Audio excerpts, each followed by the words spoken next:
I figured since I was already out here filming something else, I might as well just go ahead and give you a miniature garden tour. Not that I have a whole lot growing, but because I want you to see what it looks like before it starts growing. So here is what was left of my cool weather crops. There's a collard green and some celery. I had the 2 broccolis in there. They went to flower, so I cut them out and then I threw them to my chickens, and I just planted the potatoes in there. And then this is my celery, and broccoli is still here. These are going to flower too, so I might as well go ahead and I'm going to keep my celeries in there, see how long they last. But I've never grown celery before, so I just want to see how long I can get out of it. But the broccolis, they're going to go. Probably one of those celeries are going to go to my brother-in-law too, and I'll keep 2 of the celeries, and then probably put tomatoes in there. I have so many tomatoes growing. I've got 19 in the ground right now, and then I've got 4 more varieties that I don't have any of in the ground in my greenhouse. So I'm trying to make space and find places I can squeeze them. So it's going to be a tight fit in this garden, but we're going to see what we can do. Anywho, probably 2 tomatoes in there, and I'll probably put 2 celeries in there in between the tomatoes. And then back here, I'm using my camera stand as a selfie stick, so we'll see if I can figure this out. Hopefully you can see it back there. There's black beans growing up my trellis right here. And then I've got asparagus beans, 3 different types of cucumbers, and there's peas all the way at the end. I've got my potatoes that I put in January 1st in there, society garlic, and then you can see some sprigs of, trying to figure out where my finger is, lettuce, and there's some spinach there. And then I've got a nice thing of lettuce right down here too, growing under the potatoes. And then I've got red potatoes. My ginger is finally popping out of the ground. This is grocery store ginger. It is organic, but I got it out of the produce section, and it is popping right through. So happy to see that. There's supposed to be shampoo ginger in these. We'll see about that. I had actually ordered them last summer, and then for some reason I didn't put them in the ground right away. I want to say the directions say wait till late fall or something like that. I can't remember. Anyway, so I put them back in the box, and then my husband put the box away, and then he forgot where he put it. So then we didn't find it until like January of this year, and when I got them out, they were like mummified. They looked so bad.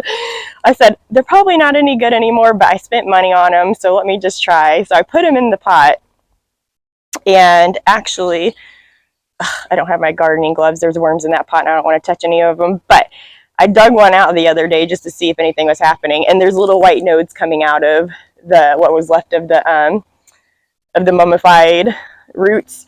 So, or rhizomes. But anyways, the rhizome was looking stringy and sad, but there is white growth coming out of it, and it looks like it's plant growth. It doesn't look like anything funky or anything growing out of it. So it kind of looked like the white knobs that were coming out of my ginger, because I dug my ginger up too just to see what would happen as it was growing down there. You're probably not supposed to do that, but I did it because I'm curious.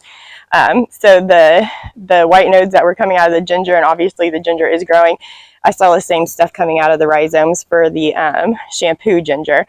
So I'm hoping that those will grow and I will get something popping out soon. Probably out of curiosity, I'm probably going to dig it up again and just see what's happening under there, but I'm going to do it when I have gloves. I've got my tomatoes. Those are the sun sugars in the back. I built this very cheap trellis. My husband actually got these bamboo sticks from a job. He had to remove them for one of his clients, and so he was able to bring them home. And then this is twine I got for like $3 and some change. Let's just say $4 after tax. I got 2 rolls that were like a couple hundred feet each, so I got quite a bit of twine. And I just strung it up between the 2 bamboo. I put the bamboo, it was really tall. I put it in over a foot in, and it's still very, very tall. It's probably like, it's over 6 feet tall because I'm 5'3", and that's over a foot taller than I am. Because I heard the indeterminates can get like super duper duper tall. I've never had enough luck to get them that tall, but I put them up high, so they should be at least 6 feet, have 6 feet of growing room, and I hear they can go way past that, so we'll see what happens. But I'm hoping that this is sturdy enough. It's not the sturdiest thing in the world, but I hope it's sturdy enough to hold the weight of the Sun Sugar tomatoes. And then these are my Bella Rosas and my Celebrity, and there's one lonely, oh no, there's 2 lonely celery plants that are still there. They're not thriving. Those are going to go to my brother-in-law. I've got peanuts. I've never grown peanuts before, so I'm super happy that they hatched. We'll see what happens. I've got Bib lettuce. I can't remember if it's like Butterhead or Buttercrisp or Butter Crunch or something like that. It's butter something. And it says it's heat tolerant, and it has summer in the name. It says like summer Butter Crunch or whatever kind of Bib lettuce it is. But it says it's heat tolerant, that you can grow it in the summer.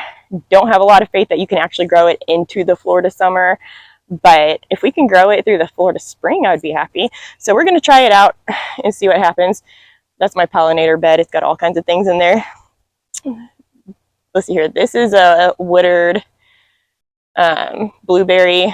I didn't know when I bought this a couple of years ago that you had to have like 2 varieties of blueberries, but within the same family. So I didn't know about like rabbit eye blueberries and so on and so forth. So this one's a rabbit eye, and I don't have a mate for it. I might have a mate for it because I've got 2 mystery blueberries over there that I wish I had saved the tags for and I didn't, so I have no clue what they are. So I've got to get this one a mate.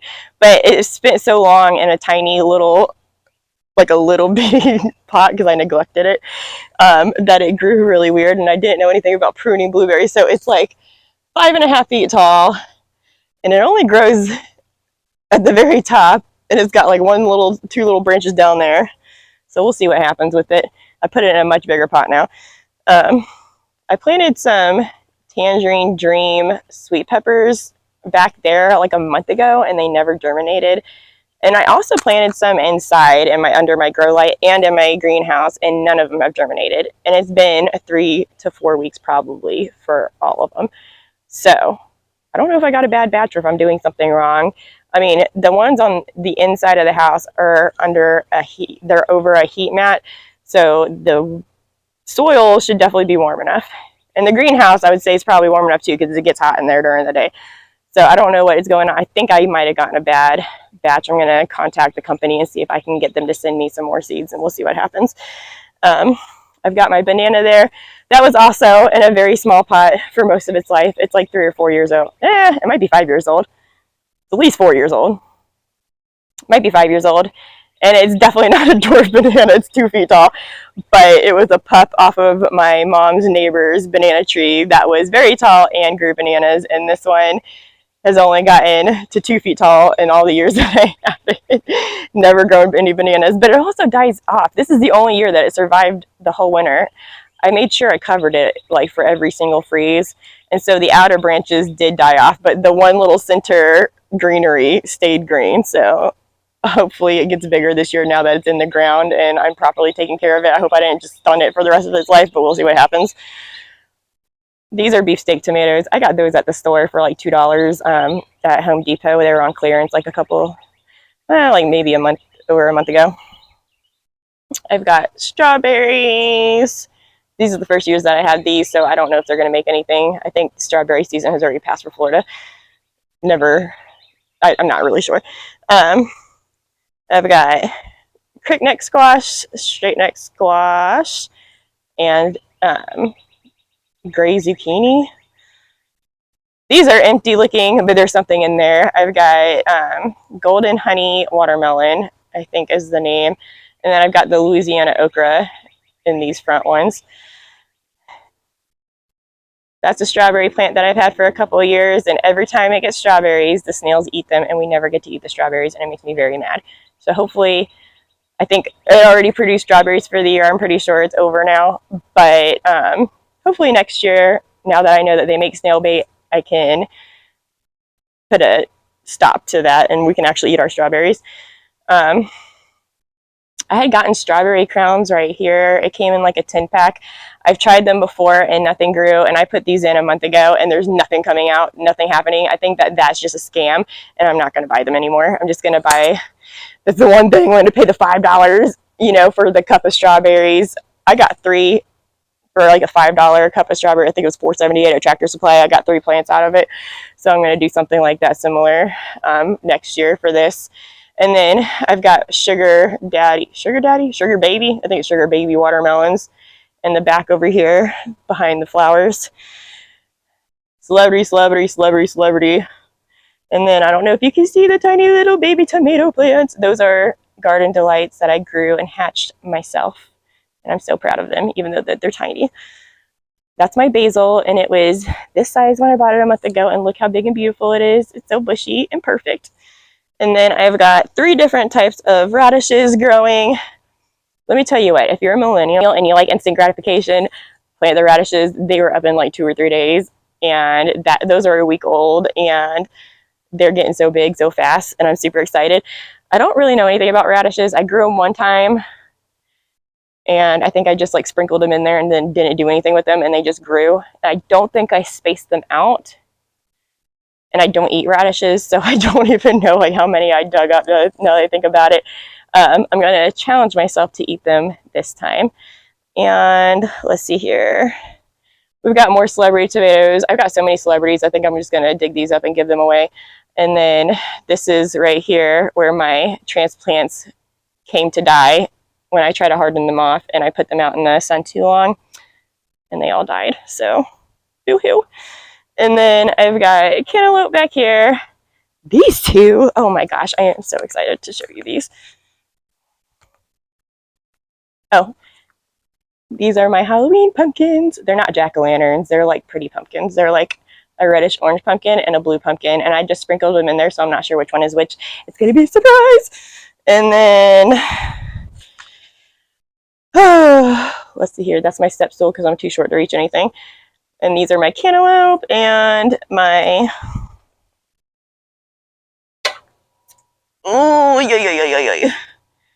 these are my mystery volunteers. So I give my chickens like the extra produce out of my kitchen like whenever I'm done. So like at the end of the week, and I go and buy more tomatoes and stuff like that, I'll just give whatever is left from last week's purchase. I'll throw those to the chicken, and then I'll give myself the fresh ones, and the chicken can have the leftovers. So usually I buy like what they call they call them tomato medley. Like it's like little cherry tomatoes, and they come in all different colors, like purple and red and orange and yellow. And they tend to be sweeter, and I'm actually not a tomato person, but I do like those.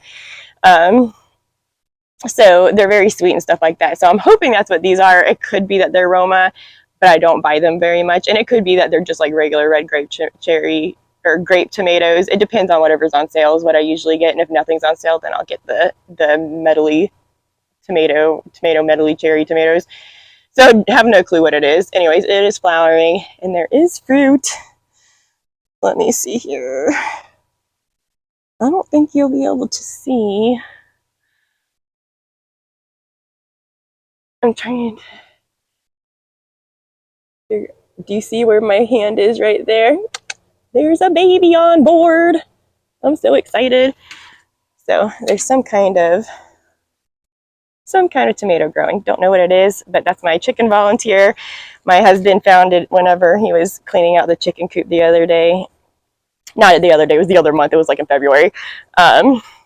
He was raking out the chicken coop to put new stuff down. And the chickens had, like, they dig holes and they try to escape.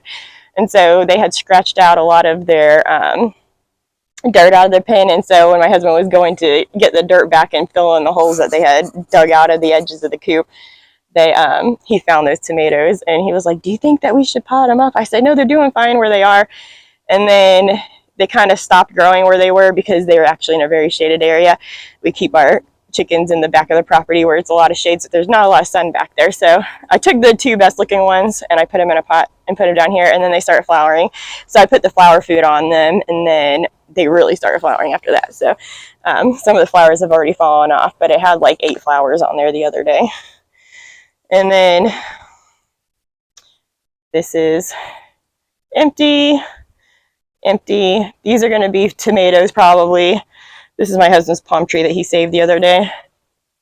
In that black container, I've got a sweet potato growing in there. I've grown them before from like the seed sweet potatoes that you can get out of the garden center, and had a lot of success with them. You can ignore them, and just like, honestly, they got so prolific that the vines got so prolific that we had to literally just every week go and take the lawnmower and mow over the vines, and it never killed it or anything. Like, those things can take some abuse. And I did get a lot of actually, they grew in here. I had one side of it for regular potatoes, and then sweet potatoes were on this side. I don't even know if they're supposed to be planted together because they're actually not related, but they grew fine. And that was back whenever this bag was in its prime and its heyday. So but yeah, I had lots of sweet potatoes, I had lots of regular potatoes, but the vines went cuckoo for Cocoa Puffs and tried to take over my whole entire yard. So this potato is from the store, and it started sprouting, so I threw it in there. None of my other potatoes sprouted from it. So so it does have some little vines starting to come out of it, so I'm hoping that I get something out of it. And then this right here, that looks like trash. It's not. We like to put our compost, or our potting mix on it when we get it in bulk, because we have dollar weed everywhere and it grows into everything. So we put the plastic down to keep the dollar weed out of the potting mix. And then this right here, I am just going to figure out what I want to do with it. This does not get any sun, and even in like June, when it's like the sun is the highest in the sky, I'm still not sure how much sunlight it's going to get. Usually the sunlight starts, like, it hasn't gotten past the edge of this bed right here. So anything from this towards the house, I'm not sure if I'm going to be able to grow anything, so I think I'm going to make it into a sitting area. But right now, I've just got a box out here, so whenever I have garbage and everything like that while I'm working in my garden, I just throw it in there, and at the end of the week, I'll just take it out and replace it with a new box. And then I've got my extra bamboo and my tools right there. But I'm hoping to make it into like a nice sitting area at one point in my life. It's not one of my priorities, so it's probably going to be next year's. All that stuff is probably going to sit there all year. I'm a messy gardener. That's why we call it wayward gardening. We don't know what we're doing. It's just crazy and hectic and chaos over here, but, you know, we're having fun while we're doing it. Anyways, so that's my bare bones tour of my almost non-existent garden, and hopefully you'll, like, you know, by the end of the season, I want it to just be like, I don't even want a food forest. I want like a food jungle. I want you to think that you're walking into the Florida Amazon coming up in my garden. So that's my goal. Don't know if I'm going to accomplish it, but I sure as heck I'm going to try. Anyways, I hope that y'all enjoyed it.